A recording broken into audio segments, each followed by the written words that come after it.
Welcome into the Michigan Football Report. Ladies and gentlemen, I am your host, James Yoder. We've got our Instagram Q&A. I've been sitting on these questions for a few weeks, so if you see this question, you say, "Hey Yoder, I sent that to you 4 weeks ago." I know, but see, these are some of the more less time-sensitive ones we had. So I had to push a little bit back, some NBA draft and free agency stuff going on. So let's get right into it. 6-pack of Instagram questions I am answering from you, the Michigan football audience, the number one best, smartest, best-looking audience of any show covering Michigan football. Christian Casolari, good pronunciation. All right. Now, will Michigan ever get new away jerseys, or will we keep wearing the old retros? What are these old retros? The 1974 jerseys, the all-white that Michigan's wore for 4 straight years.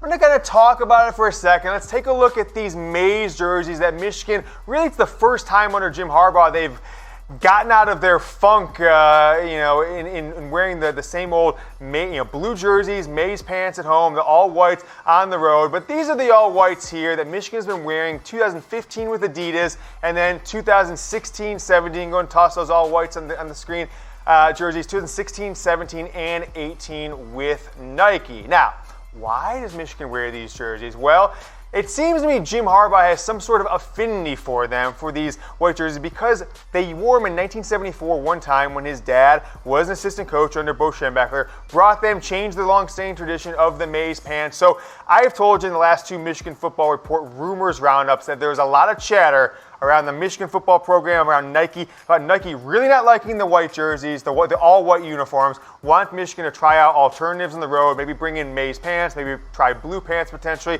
and maybe even bringing in a new home setup, potentially for a night game, maybe for a Notre Dame game. A lot of pushing on Jim Harbaugh, but ultimately he makes the decision. So we'll keep an eye on it throughout the summer. I'm sure we're going to find out if it's going to happen for sure sometime in the month, the early part of August. But I want to ask you guys, we saw those maize jerseys, the all maize ones Michigan wore against Florida in 2017. You see the all white ones. The maize were the ones that were rumored for, I swear, 20 years or so. And when they finally came, a lot of pushback from the old blue hairs. I personally loved them. It's the only Michigan jersey that I own. Do you like them? Do you like the maize jerseys? Type 1 for yes. Type 2 for no. Do you like the Michigan football maize jerseys? Go ahead and answer in the comments below here on the Michigan Football Report YouTube channel and podcast on Apple Podcasts. Question number 2. Everyone says Harbaugh isn't on the hot seat, but if he goes 0-2 against Notre Dame, 0-5 to OSU, come on. Look, I am with you. If his name wasn't Jim Harbaugh, he would definitely be on the hot seat. And in my mind, he is on the hot seat in the sense that you just can't start 0-5 against Ohio State. You can't lose at home against Notre Dame after kind of blowing a game they definitely, I believe, should have won last year. And 2-2 against Michigan State, you could be 3-1 against Michigan State, but you blew the 2015 game, the drop punt game.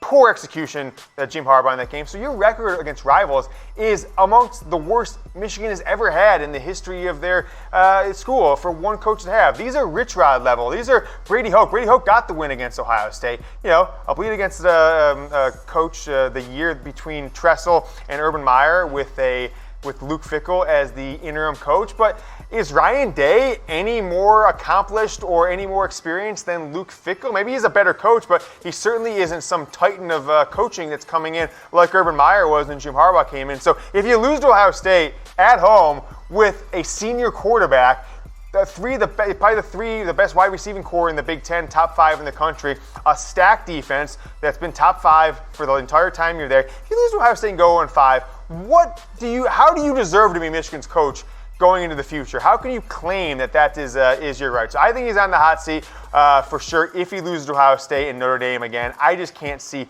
a way that he cannot be. But that's just my word. I support Jim Harbaugh, support the Michigan football program, but you can't start 0-7 against Ohio State and Notre Dame through 5 years and not be on the hot seat or even potentially lose your job.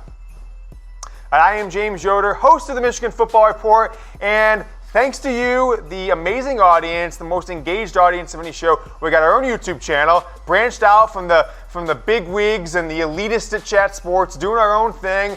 youtube.com/Michigan TV. Go ahead and subscribe today so you never miss an episode. We're on Facebook. We put this up on podcast, but this is our favorite platform on YouTube, youtube.com/Michigan TV. If you're watching YouTube already, just click the button. It's right below the video. Subscribe. You'll know every time that we go live. And if you do, or that we have a show, if you do, we'll give you a shout out like these 5 amazing Michigan football fans. I told you a few weeks back we were trying to give shout outs on nearly every show. Sometimes we forget or we've got too much programming going on. But want to give these folks a shout out. Number 1, doing decent in Toledo at @x_the_goods. I used to live in Toledo. Very few people do good or decent in Toledo. So the fact that you're naming yourself that, appreciate it. I want to give you a shout out. Go Blue Updates 2. Name is Noah. Thanks a lot. These are all their Twitter handles, by the way. Go ahead and follow these guys. Alex Gent 3. Alex Gent, appreciate all the support on Twitter. Maize and Blue 3589 or 35899. Zach Creighton. Thanks so much, Zach, for engaging me on Twitter, for watching the show. And this man, Rock City Gallus 1, a member of the U.S. military, and he just came back. I saw this tweet a few days ago. It says, "Home to the family. This is why we do it." Rock City Gallus 1, American military member. Take a look at this photo here. Him with his kid.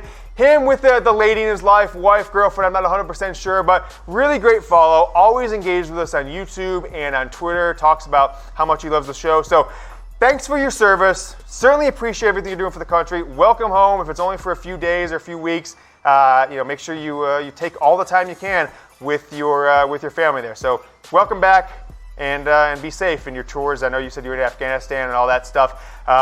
Be safe while you're over there. Keep it rolling. Thanks so much for your service. Next question from Max_Hota. Either way, it's a pretty cool name. I wish I had a cool name like Max. That's an awesome name.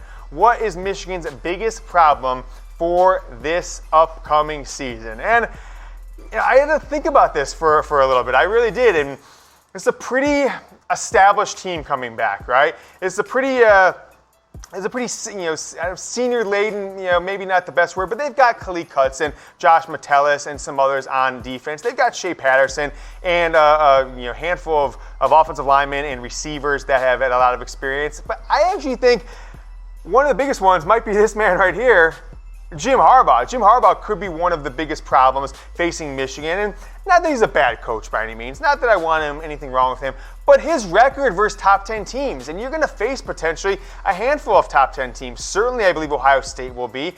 I think Notre Dame should be in the top 10. And then maybe Michigan State, maybe some others, Wisconsin, Penn State, should they get off to good starts. Jim Harbaugh has the worst record of a big-time coach in any sport against, college football. It's the top 10, but imagine having a 1-9 record. I mean, LeBron doesn't even have this bad of a record in the finals. He's 3-6 in the finals. Harbaugh, 10% of his games, and 1-9 against top 10 teams. So I think that's one of the biggest challenges right there. Is Jim Harbaugh just can't win the big game, whether you want to admit it or not. Other challenges for next year: does Harbaugh start meddling on the offense? Does he start putting in his input, going against what he's told Josh Gaddis? I think that would hurt the team. The running game is inexperienced. They're thin at defensive tackle, and frankly, Ohio State is just I'm just going to say it, mind-fucking Michigan. They just, no matter how good Michigan is and no matter how challenging Ohio State's year may be, you go into that game and Ohio State just expects to win, Michigan expects to lose. So those are the biggest challenges that I have going into the year for this Michigan football team. But been a little bit down on Jim Harbaugh. I think 2 of the last 3 years you go into that Ohio State game with an opportunity, you win, take care of business in the Big Ten title, you're in the playoffs. So in some theory, in some worlds, you're a game away from being in 2 playoffs in your 4 years as coach, 2 of the last 3. That would have been awesome, but they didn't get those wins. But and so now there's a lot of pressure going into year 5, 0-4 against Ohio State. So great Jim Harbaugh as Michigan's head coach. Maybe against your expectations, maybe just in general, no expectations weighted into the factor A, B, C, D, or F.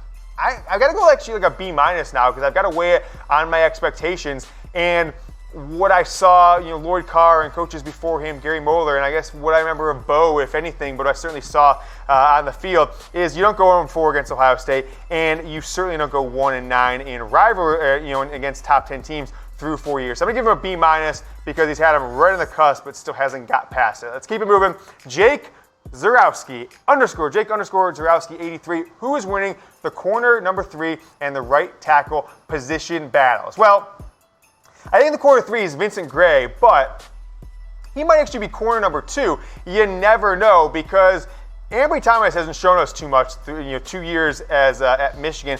He didn't even get the number 3 or the nickel reps last year, and that kind of, as a sophomore, that kind of told me something, that he might have some issues with his coverage skills. May not be the best guy to put up against wide receivers. So Vincent Gray,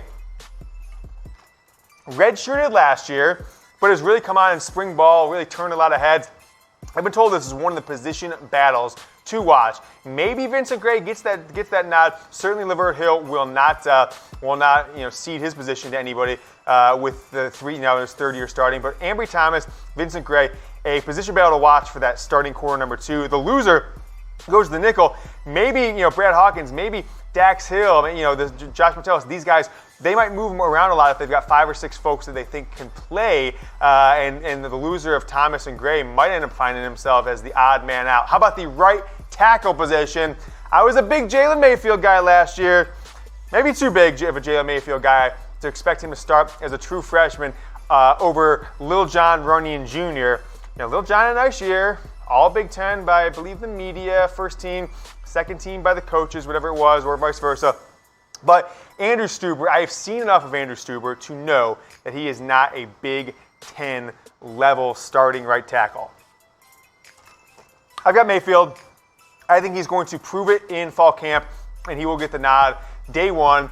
I don't really have a ton of, excitement about any of the backups right now. Hoping to see some stuff out of this incoming freshman class so they can make an impact in 2020 and beyond. But this is the starting 5 offensive linemen as I see it headed into fall camp. And I asked you about the Mays jerseys, and we're back, baby. It is college football season, SCN, right around the corner, and we have done all we can to make sure we can hook you guys up. So the Michigan football jersey or the Harbaugh game day long sleeve shirt giveaway.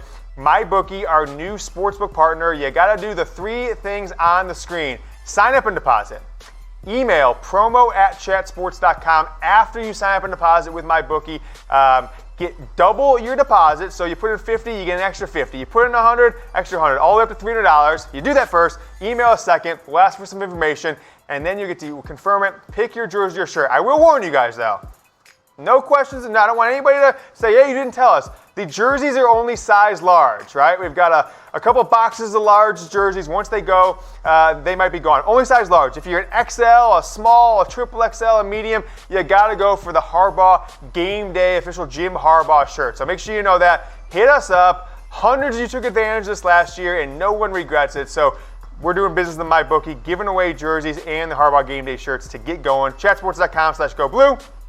Promo code GoBlue. Don't forget that part of it. That's probably the most important part of the entire thing. Use our promo code GoBlue. Next question. Who will play more, Shawn McCune or Nick Eubanks? Coming in from Zach Tiermeyer on Instagram, following the Michigan Football Report Instagram account.